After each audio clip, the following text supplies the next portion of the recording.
ሰሞኑን በርካቶችን ያስቆጣ አሳዛኝ የፕራንክ መጨረሻን በማስመልከት በስተመጨረሻ ብዙ ችግሮችን ይዞ መጥቷል። አንዳንዶቹ ምናልባት ሚዲያ ላይ ቫይራል ሆኖ ለማነጋገር ሆነ ብለው ባልና ሚስት ተነጋግረው የሚሰሩበት ነገር ሊሆን ይችላል በማለት ነው በርካቶችም የገለጹ ያሉት። ፕራንክ የሚባለው አብዛኛውን ጊዜ እውነት ላይሆን እንደሚችልና በተለይ በሀገራችን ኢትዮጵያ ውስጥ የሚሰራው የውሸትና ቅንብር ደግሞ ሚዲያ ላይ አልፎም አነጋጋሪ ለመሆን ነው ምናልባት ሊሆን ይችላል። ይሄኛው ደግሞ እውነተኛ ነው በማለትም የሚከራከሩትም በብዛትም ነው።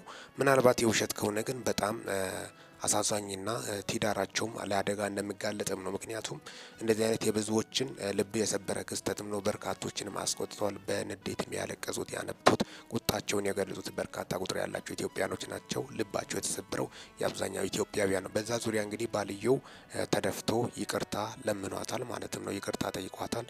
ይቅርታ መጠየቅ ደግሞ ታላቅነት ነው። እሱ ግን አነጋገሩን አገላልጾ በጣም አሳዛኝና ደባሪ እንደነበረ ጭምርም ነው። አንዳንዶቹ ልቡ ውስጥ ሞልቶ የሞላውን ነው በአፉ የተናገረው በማለት በገልጹትም፣ አንዳንዶቹ ደግሞ ቀልድ ሊሆን እንደሚችልም ነው። አንዳንዴ እናትም አባትም ልጁን ቀስ ብለ ብላ ብሎም ሊቆጣ ይችላል። ይሄ አበላል ምንድን ነው ብሎም ሊቀልድም እንደሚችልም ነው። ምናልባትም ደግሞም ሲሪየስ ሆኖ የተናገረው ጉዳይ ሊሆን ይችላል በማለትም ነው። ለማንኛውም ባለቤቷ ይቅርታ እንደጠየቅም ነው የወጡት መረጃዎች የሚያሳዩት። ሚኪ ታቦርን ሰብስክራይብ በማድረግ ወቅታዊና ሚዛናዊ መረጃ አግኙት። ሰላም ቆዩልኝ።